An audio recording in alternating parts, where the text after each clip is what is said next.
Antes no sé. A Micaela, dio lo del Blackjack de la película 21 Blackjack. En la película, Yo la vi, yo la vi. Sí, de yo hecho, en el canal del CESE yo tengo una clase de Monty Python, del premio Monty Python, donde se explica el por qué. Vieron que está en el salón y el profesor dice, bueno, está en la puerta con las cabras, bla, bla. Nada, vaya es puro y duro.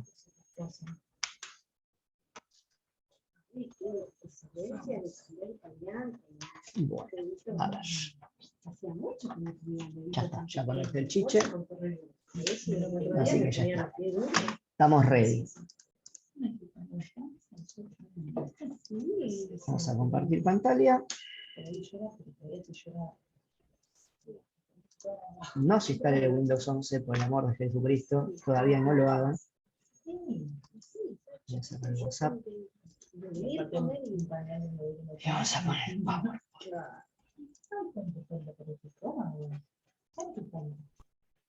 PowerPoint.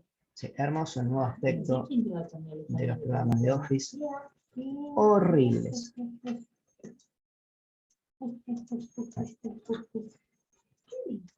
Vamos a hacer como Aldo.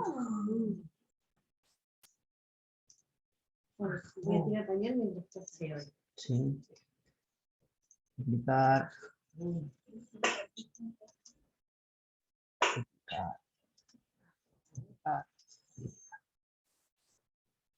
Ok.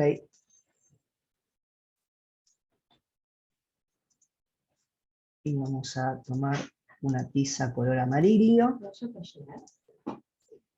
Bueno, la idea de hoy es laburar un poquito con teoría de prueba de hipótesis, ¿sí? Haciéndoles algunas preguntas.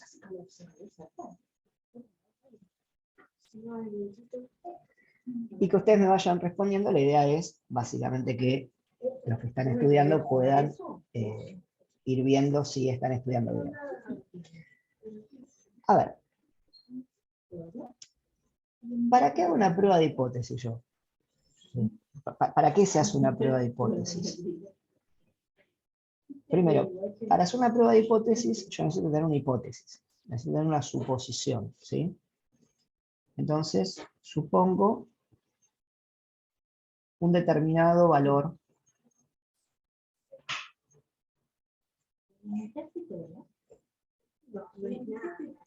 de media de una determinada variable, ¿no?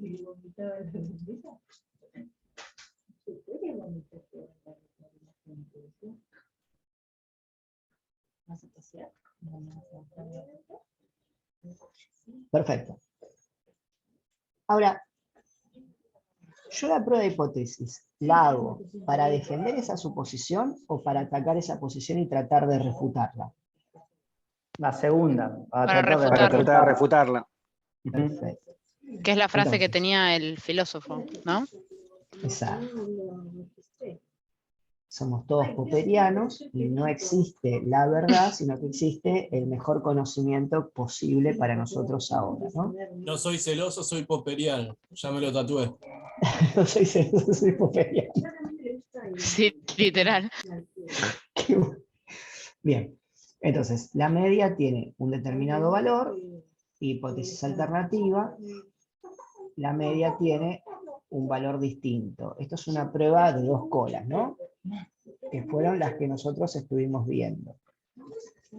Ahora, nosotros también podríamos tener una hipótesis que sea la media es mayor o igual a un determinado valor y una hipótesis alternativa que diga la media es menor que un determinado valor. Esto es una prueba de cola izquierda. Y podríamos tener la media es menor o igual a un determinado valor y hipótesis alternativa, la media es mayor a un determinado valor y eso es cola derecha. A ver, ¿ustedes se acuerdan cuando nosotros estábamos estudiando en esa los voy a ayudar un poquito, ¿sí?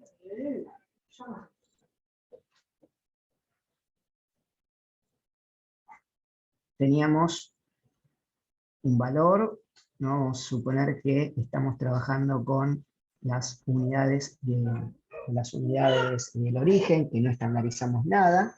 Ahora vamos a meternos un poquito ahí. Y teníamos, ¿sí? Un valor alternativo, ¿sí? Un verdadero valor de media, que era el verdadero, era el posta. Entonces teníamos una prueba de 2 colas, ¿sí?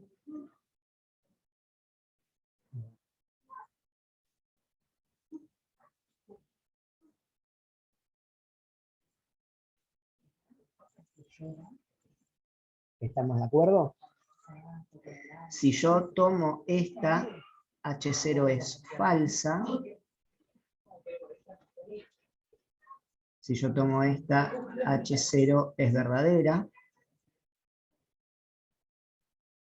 Las distribuciones, ¿no? El centro de distribución te dice que H0 es verdadera y el centro de la otra distribución que H0 es falsa, ¿no? Entonces, si yo estoy en estos valores de acá, si yo estoy por acá, ¿no? Esperen que nos estaría marcando demasiado. No voy a poner por este color. A ver, si yo estoy acá, entonces, si H0 es verdadera, yo estaría cometiendo un error de tipo 1, pero si H0 fuese falsa, yo no estaría cometiendo ningún tipo de error, ¿sí? Y el rechazar una hipótesis nula que efectivamente es falsa, se denomina potencia de la prueba. ¿Se acuerdan? Es medio polémico el haber puesto el fondo verde, pero bueno, vamos a ver si lo podemos poner así. Vamos a ponerlo así, listo. Entonces yo estoy acá y estoy acá, ¿no? Toda la zona blanca en la distribución, donde tengo un valor alternativo de media, se denomina potencia de la prueba, ¿sí? Es el 1 menos beta, ¿de acuerdo? Entonces, esto sería el 1 menos alfa, ¿sí? Esto sería alfa sobre 2, esto sería alfa sobre 2, esto sería el 1 menos beta, ¿sí? 1 menos beta, y vamos a poner 1 menos beta sub A, y esto vamos a poner 1 menos beta sub B, ¿no? Porque es 1 menos beta, está separado en 2. Y voy a pintar de un color celeste,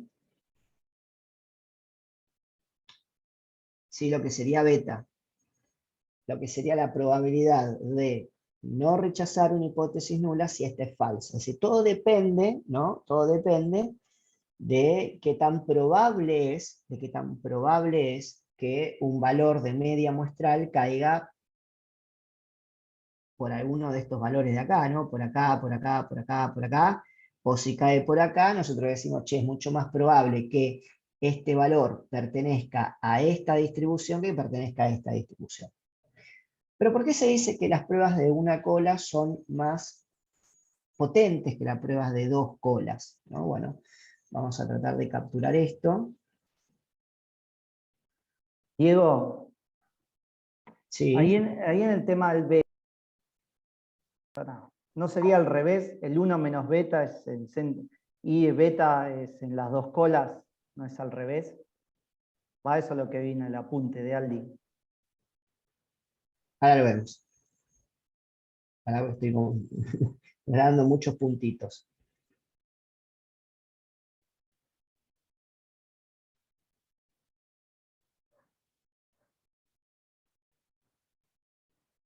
Mirá, vamos a evaluarlos con una cola, ¿sí? Y ahora vemos si está bien o está mal, ¿de acuerdo? Pero tal vez te confunde una parte de acá. O sea, si es una prueba a una cola, supongamos que es una prueba de cola derecha, entonces, ¿qué va a pasar necesariamente con el alfa? El alfa se va a acumular en una sola región, ¿están de acuerdo? Entonces, necesariamente,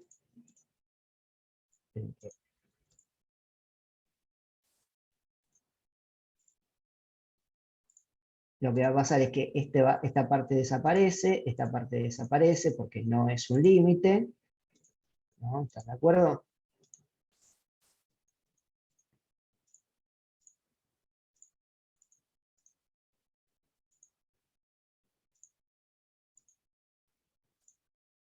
Bueno. Y el alfa, como se concentra en una sola región, ¿no?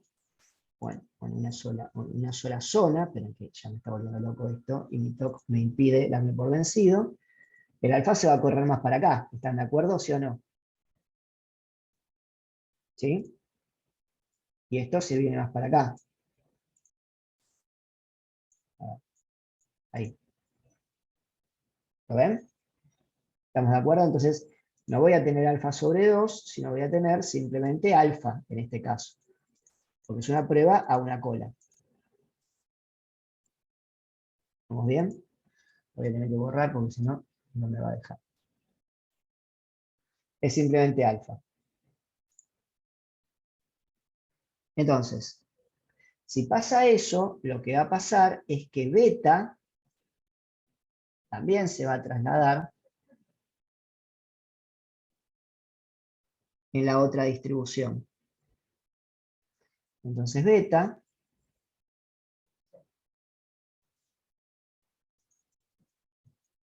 perdón, 1 menos beta, no beta. Ahora va a ser todo eso. ¿Lo ven? Entonces, a ver, ¿qué es beta y qué es 1 menos beta? ¿Sí? Uno tiene que ver, ¿beta qué es? Definamos beta. Definan beta. ¿Qué es beta? Es una probabilidad. ¿Una probabilidad de qué?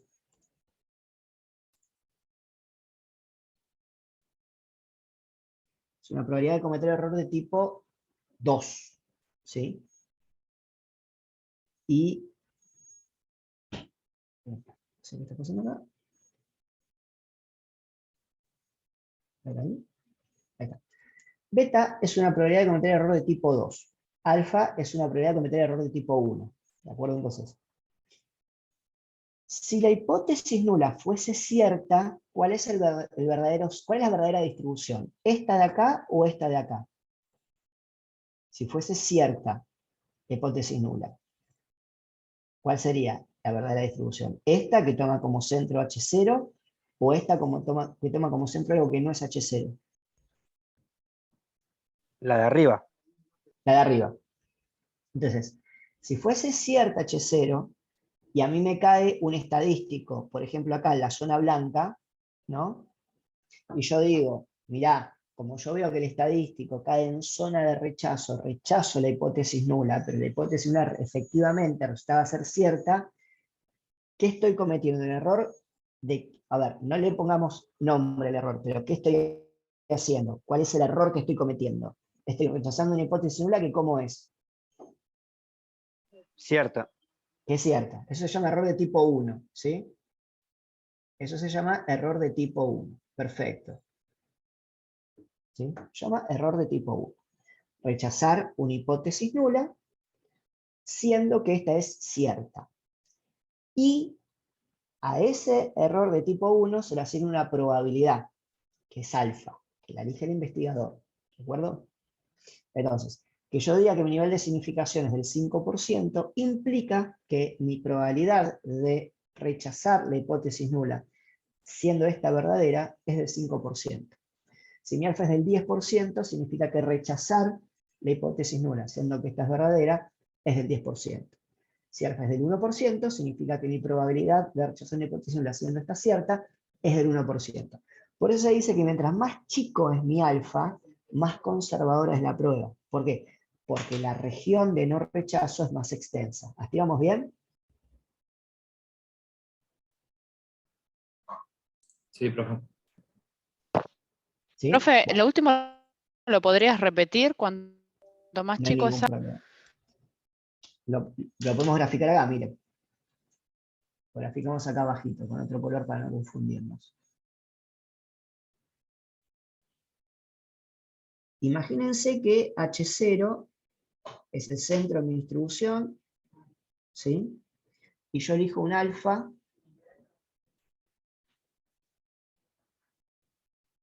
alfa igual a el 1%.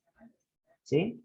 Entonces, mi zona de no rechazo, ¿cuál sería?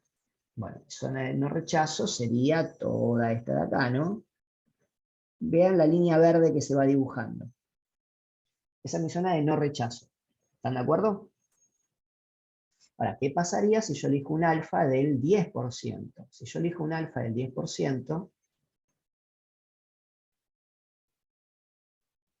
significa que, dado que H0 es cierta, mi probabilidad de rechazarla es del 10%. ¿Por qué digo dado que H0 es cierta? Porque estoy diciendo, che, si H0 es cierta, el centro de la distribución está ahí.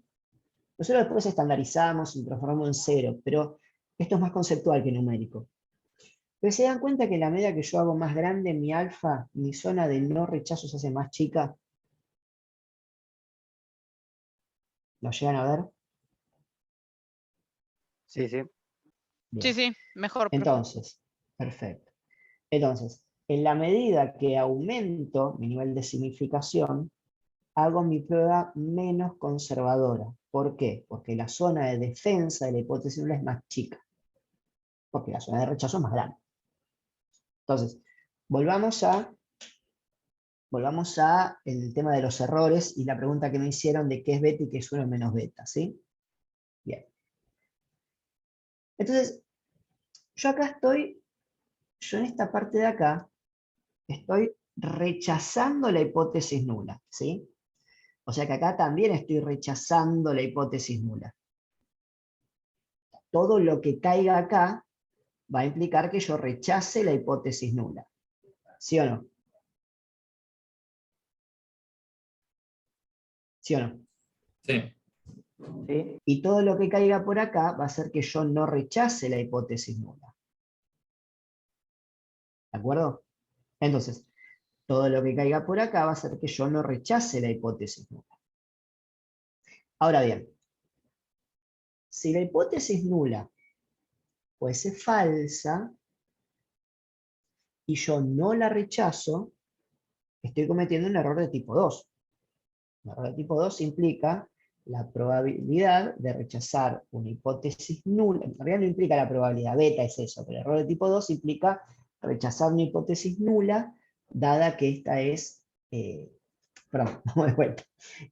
El error de tipo 2 implica no rechazar, entre comillas, si quieren aceptar, ¿no? No rechazar una hipótesis nula, dada que esta es falsa. Eso es beta. Por eso beta yo te lo grafico ahí. ¿Vamos bien? El que me hizo la pregunta. Sí, Diego. Pues yo, viste, en el apunte de Aldi, cuando Pásenme el tenemos apunte de esto. Aldana por acá, por el chat de Zoom, por favor, y lo vemos. Ahora bien, ahora resolvemos el tema del apunte. Pero hay una cuestión acá. ¿Por qué es más potente una prueba a una cola que una prueba a dos colas? Porque el 1 menos beta, en una prueba a una cola, está concentrado en un sector. Pero en una prueba a dos colas, el 1 menos beta se separa en dos. Y esta parte de acá termina siendo muy chiquitita. No llega a compensar la concentración que tenemos acá. Acá no se nota porque el alfa sobre 2 se divide a la mitad. Pero ¿qué pasa acá? Como no está centrado, hace que esta zona sea grande y esta zona sea muy, muy, muy, muy chica. Si yo concentro el alfa para un solo lado, el 1 menos beta queda concentrado para un solo lado. ¿Se entiende? Bien, ¿me pasó en la punta? Bueno, cuando me lo pasen, resolvemos ese tema, ¿sí? Entonces, Ahí está, Diego.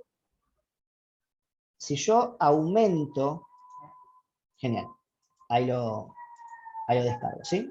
Si yo aumento mi probabilidad de cometer error de tipo 1, es decir, cuando yo aumento mi probabilidad de cometer error de tipo 1, cuando yo hago más grande mi nivel de significación. ¿Sí? Yo hago más grande mi nivel de significación. Perfecto. Hago más grande mi alfa. Entonces se reduce la zona de no rechazo, aumenta la zona de rechazo. Si la hipótesis nula fuese cierta, yo tengo más probabilidad de rechazarla. Pero a la vez,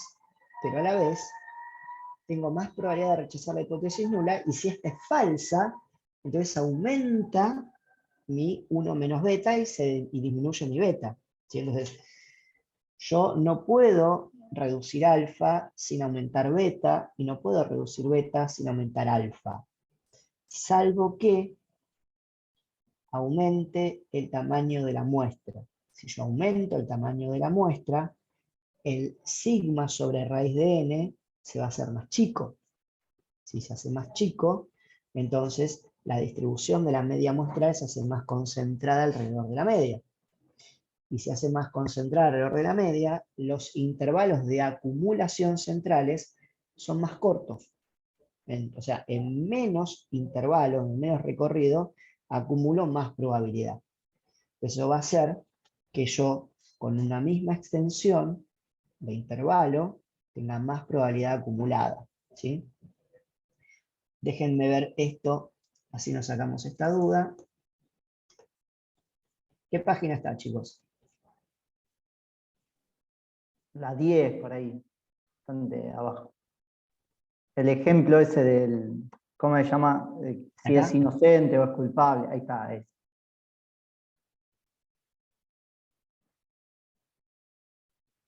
¿Está bien? Mirá, vos fíjate esto.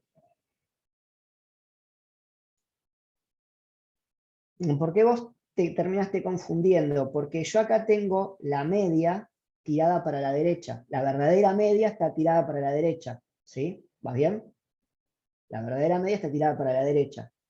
Pero acá la verdadera media está tirada para la izquierda.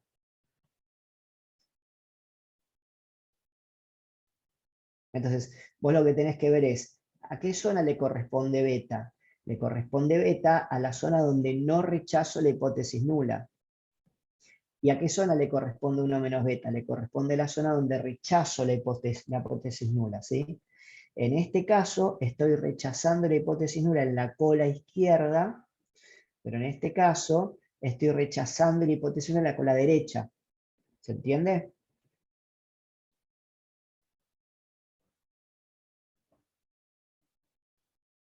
Ok. No me convenciste con tu ok. No. Yo pensé Mirá, que siempre o sea, la zona de no rechazo cuando es la media poblacional, que siempre es adentro, es el 1 menos beta, por eso. Ahí me estoy confundiendo. claro, mirá. El 1 menos beta, si querés, coincide con el alfa. O sea, va a la dirección donde está el alfa. ¿Ves? El 1 menos beta va a la dirección donde está el alfa. Por eso cuando yo reduzco alfa, imagínate que esta línea, ¿sí?, se traslada para acá. A ver si lo puedo hacer. Editar PDF. Okay. Imagínate que esta línea se traslada para acá. Si esta línea se traslada para acá, entonces puedo hacer cualquier cosa, ¿eh?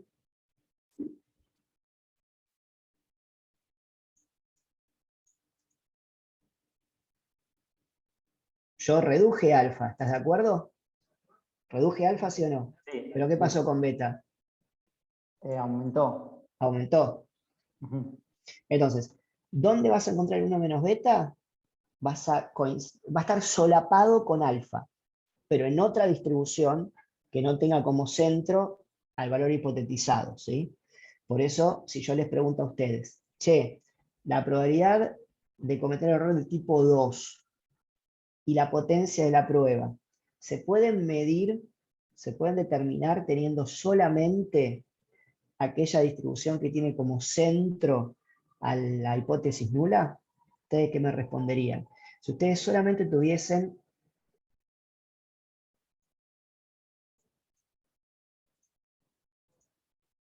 esta distribución. Bueno, ya más o menos le canté la respuesta, ¿no?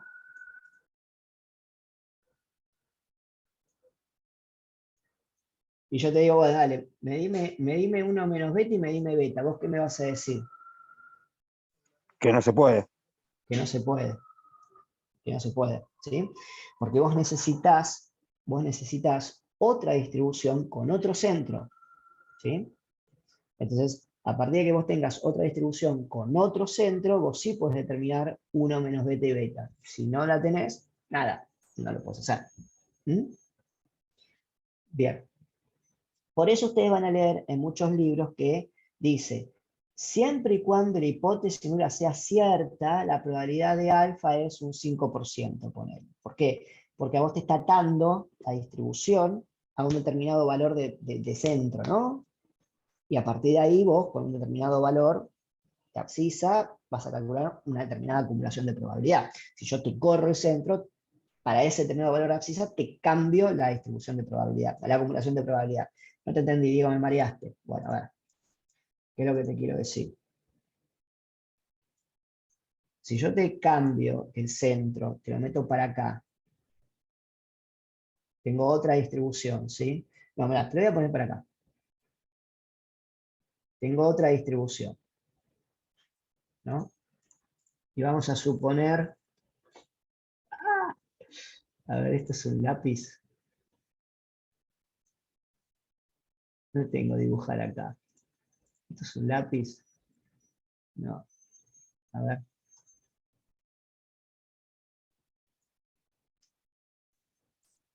Bueno, no sé, che. Me pone muy triste. Bueno, ya recontra fue. Imagínense que esto se extiende, que esta acá se extiende para allá, ¿no? Entonces, ¿cuánta probabilidad se va a acumular en esta distribución que tiene este centro? ¿Ven que se acumula mucha más probabilidad?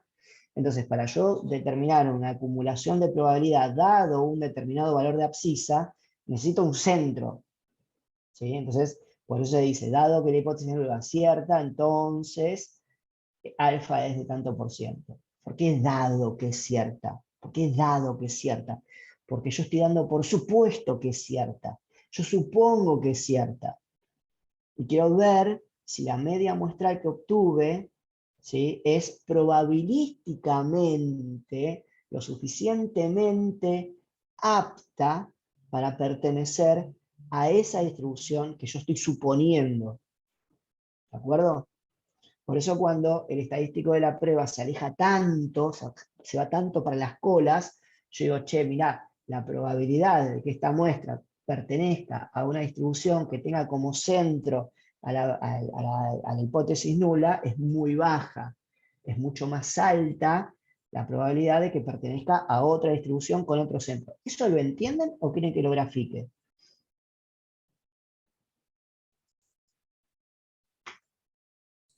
Sí, creo que se entiende más o menos, es como dijiste antes, si vos la media la vas corriendo, uno va a aumentar, otro va a disminuir.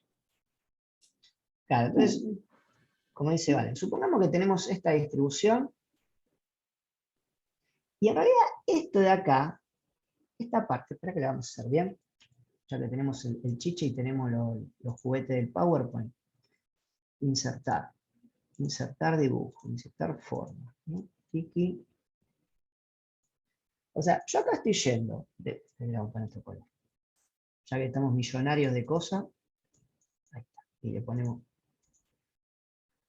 Okis. Entonces yo estoy yendo acá de menos infinito a más infinito, ¿sí? Estoy yendo de menos infinito a más infinito, ¿sí? Siempre la flecha apunta al valor positivo.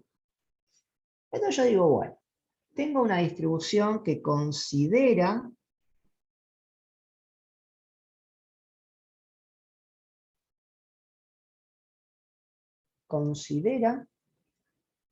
que el centro es la hipótesis nula. ¿De acuerdo? Fijo, hagamos una prueba de dos colas si quieren, ¿no? Fijo un límite inferior, fijo un límite superior. ¿Estamos de acuerdo? Y calculo el estadístico de la prueba, que si yo estandarizo, en realidad ese H0 se transforma en 0, ¿no? Porque la media, con respecto a la media, se desvía 0 desvíos. Pero si yo estoy trabajando con las unidades, ¿sí? Con las unidades propias de la variable, entonces digo, bueno, mira, a mí la media muestral me da que tiene una probabilidad que está por acá. ¿Y qué quiere decir que tenga una media muestral que esté por acá? Que la probabilidad de obtener una media muestral, si H0 fuese cierta, la probabilidad de obtener una media muestral similar, ¿cómo es? ¿Baja o alta? Baja. ¿Que dijeron baja o alta? No escuché, perdón. Baja. Baja, exacto. Y que por ende es mucho más probable que esa media muestral, estandarizada, no, acá no está estandarizada, ¿sí? Pertenezca a otra distribución con otro centro, ¿sí? Que supongamos puede ser esta. O sea, si fuese esta, la probabilidad de obtener una media muestral similar, y bueno, va a estar más o menos por acá. ¿Me entienden lo que les quiero decir? Va a estar más o menos por ahí. Entonces, por eso yo puedo rechazar la hipótesis nula. ¿Por qué? Porque empíricamente puedo decir que dado que obtuve una media muestral correspondiente a una muestra de la población que estoy estudiando, y esa media muestral hay una muy escasa probabilidad de obtener otra media muestral parecida con otra muestra, yo digo, hey, entonces es mucho más probable que esa media muestral corresponda a otra distribución con otra media muestra, con otra media de medias muestrales, no con la que yo estoy hipotetizando. ¿Se entendió? Sí. Sí, profe. Bien. Sí, sí. 1000 puntos, 1000 puntos. Ahora bien, supongamos que yo les digo lo siguiente. El único dato que yo les doy es, hice una prueba de hipótesis, el p-value me dio,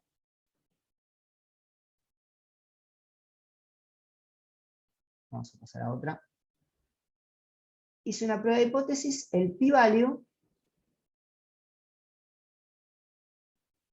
me dio igual a 0,0001. Me dio este valor de p-value. Y no tenés otra data más que esa, ¿sí? Entonces vengo yo y digo, che, mirá, hice una prueba de hipótesis, ¿sí? Calculé el p-value y me dio 0,0001. Ok, ok. ¿Vos qué me tenés que contestar respecto a la decisión que tengo que tomar? ¿Rechazo o no rechazo la hipótesis nula? Tenés solamente esos datos, ¿sí? No tenés datos ni de la distribución poblacional, ni de la variable de estudio, no tenés más datos que ni cuál fue el nivel de significación, ni cuál fue el tamaño de la muestra, vos tenés esa información. ¿Qué decisión tomarías respecto a H0? ¿La rechazás o no la rechazás? ¿Y por qué? Yo no la rechazaría porque es muy bajo directamente. Vos no la rechazarías porque es muy bajo. Sí. La segunda parte está bien, la primera parte está mal. Para que lo voy a graficar para que te des cuenta, ¿sí? Entonces, ¿qué es el p-value? Ustedes recuerden que tienen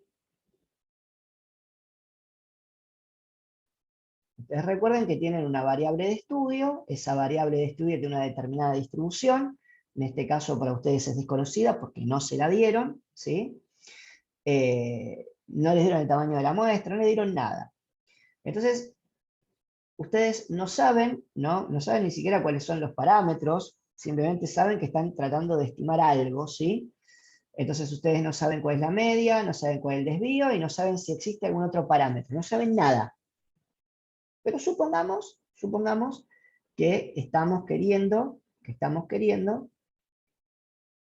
hipotetizar respecto a una media, ¿sí? Bueno, entonces, media, desconocida, desvío, poblacional, desconocido también, ¿sí? Bueno, y tamaño de muestra, desconocido. Nivel de significación, desconocido. No conocen nada. pero les dijeron lo siguiente, o sea, no se lo dijeron, el p-value le está dando a entender lo siguiente.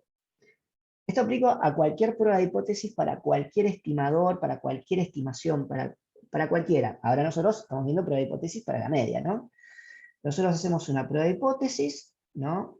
H0, la media es igual a un determinado valor, H1, la media es distinto a un determinado valor, o podríamos hacer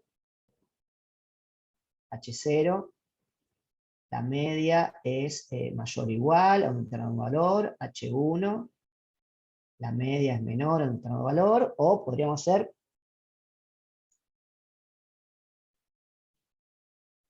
H0, la media es menor o igual a un determinado valor, H1, la media es mayor a un determinado valor, ¿no? Perfecto.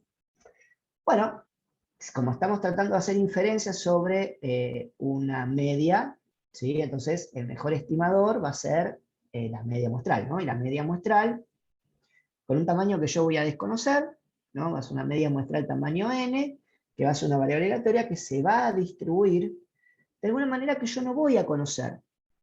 Pero supongamos que se va a distribuir de una forma normal, ¿no? Supongamos. Entonces la media de medias muestrales va a ser igual a la media poblacional, que va a ser en este caso igual a un valor hipotetizado, porque hasta que yo no demuestre lo contrario, tengo que suponer eso, por eso se dice un valor dado por supuesto, y el desvío de las medias muestrales, vamos a suponer que es sigma sobre raíz de n, lo que pasa que n yo no la conozco. Pues nada. ¿Pero qué pasa? ¿Por qué yo hago esto? Porque supongamos que yo grafico la distribución, obviamente yo no voy a saber ni cuál es, yo no voy a saber qué tanto se concentra alrededor de la media, porque no conozco el desvío y tampoco voy a conocer la media, no voy a conocer nada, pero lo que sí me están diciendo es que la probabilidad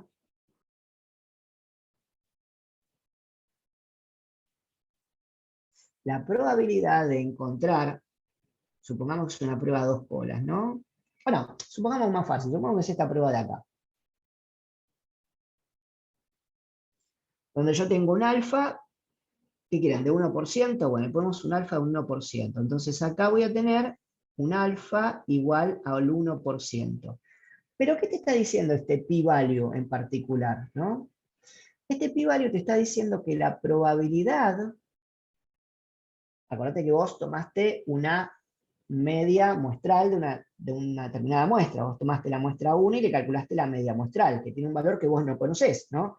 Tampoco te lo dieron, pero no importa, porque te están diciendo que la probabilidad de encontrar una media muestral similar a esa, la voy a poner con este color para que lo puedan asociar, es muy, muy, muy chica. Es decir, que la probabilidad que se acumula o se desacumula después o antes, depende de lo que ustedes estén buscando, ¿sí?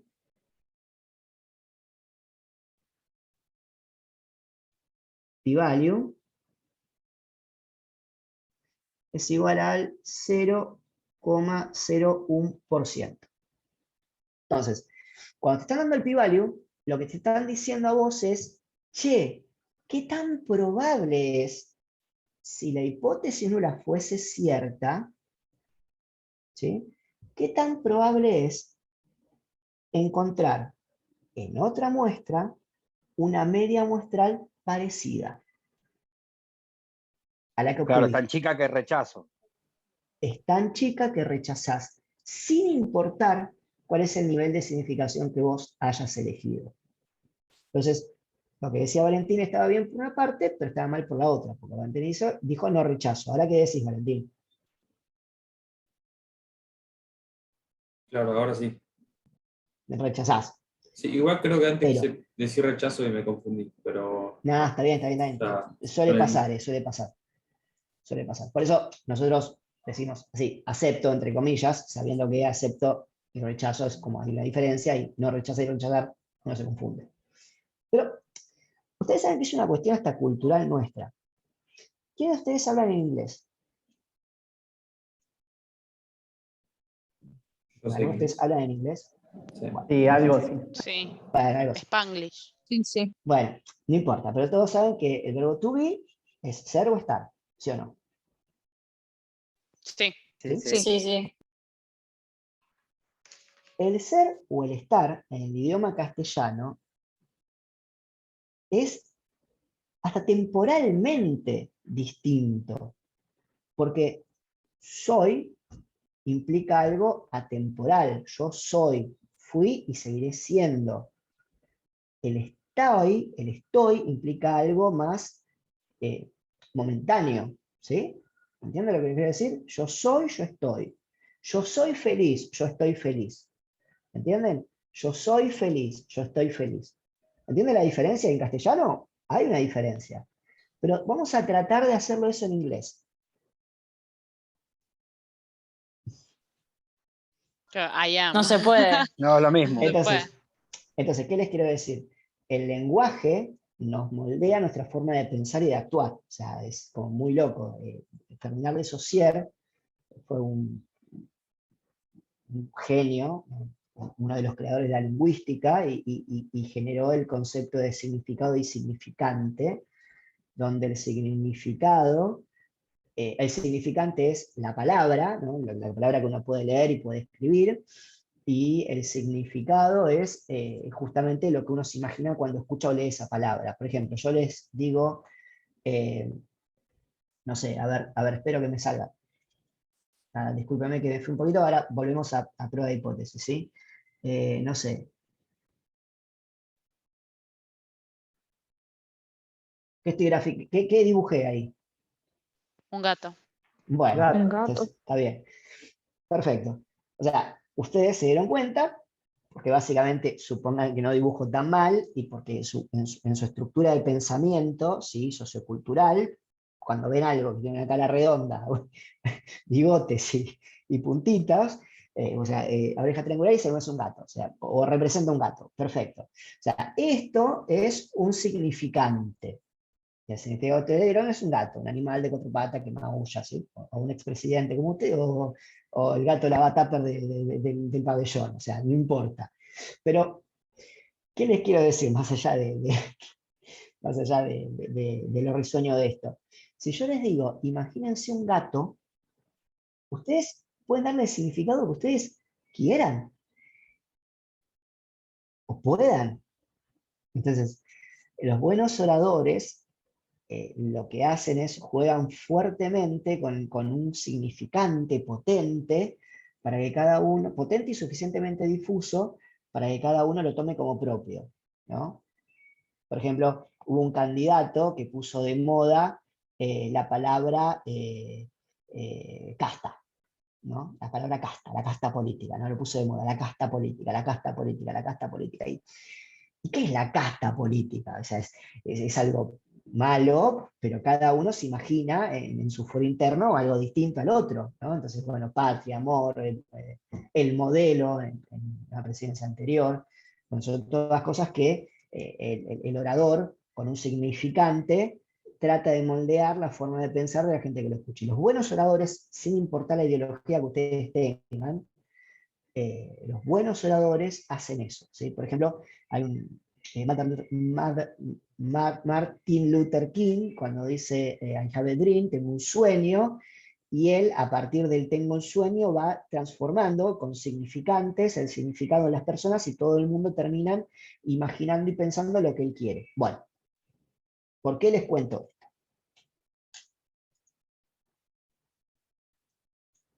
Porque en prueba de hipótesis, que a vos te digan que un p-value es del 0,0001, ¿sí?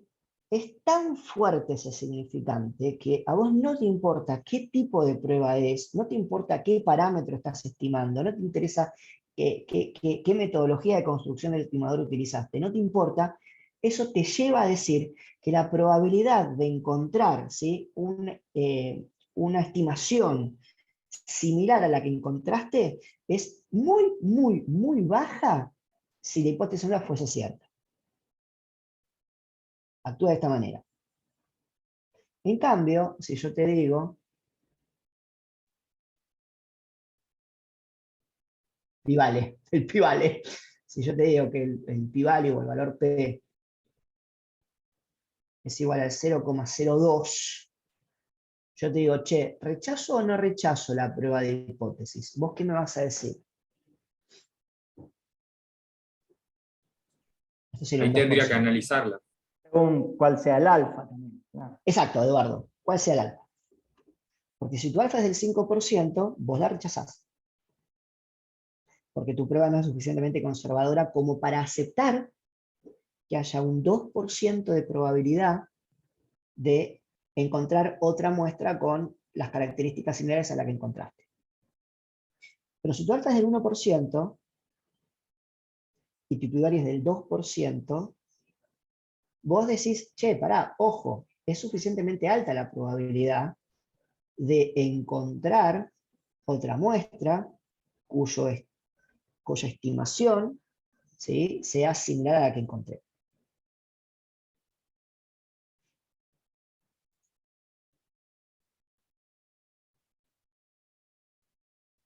Claro, ahí Juan Manuel Gato, si sos un mecánico, yo te digo gato, vas a pensar en un cricket, ¿sí? Si sos fanático de la 420, palos negros, te digo gato, te vas a imaginarte otra cosa.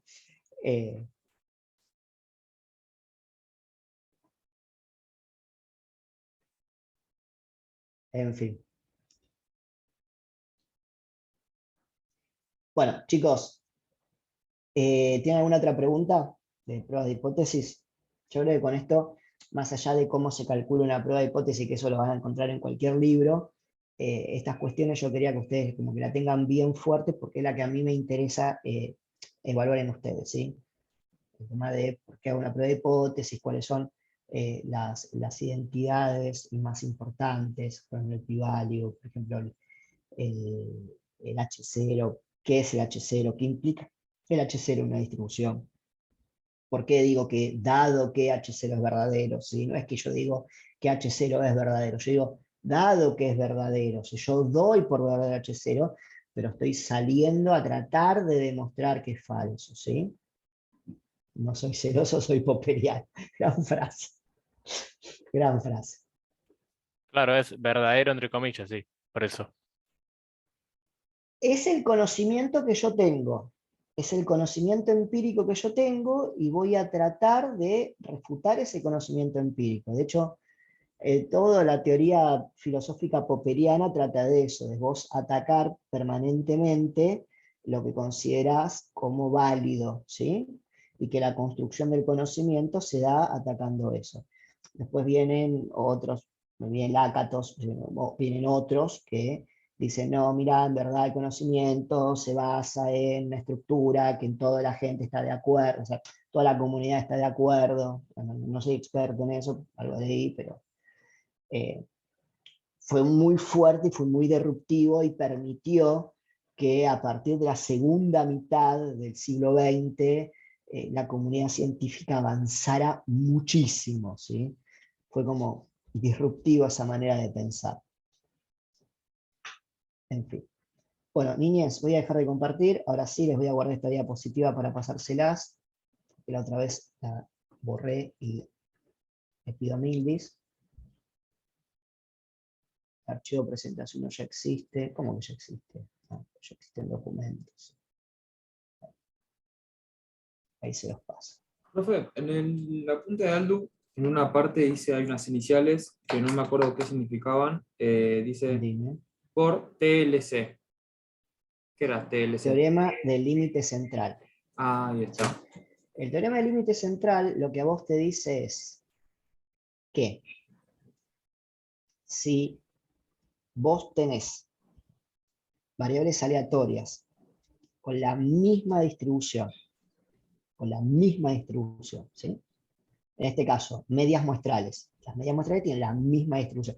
Todas las medias muestrales corresponden a la misma distribución, ¿sí? La suma de esas variables aleatorias, si tenés una cantidad suficientemente alta de sumando, va a ser una distribución normal. Claro. ¿Sí? Entonces, en realidad, ¿qué es un promedio? Promedio es una suma, es una suma con una división, pero actúa como una suma, ¿no? Es una transformación lineal, el promedio.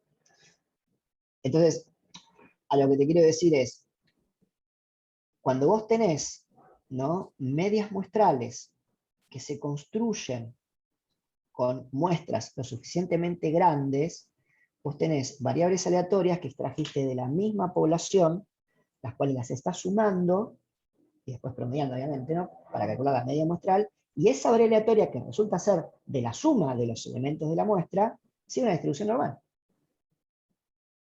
¿Sí? Claro.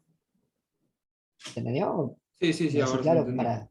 No, sí, lo entendí porque estaba ahí como sin nada y como no lo había entendido antes, no lo había leído antes en el apunte, como que Perfecto, no sabía dónde salía. perfecto. Sí, se significa el teorema del límite central. O teorema del central del límite. Pero...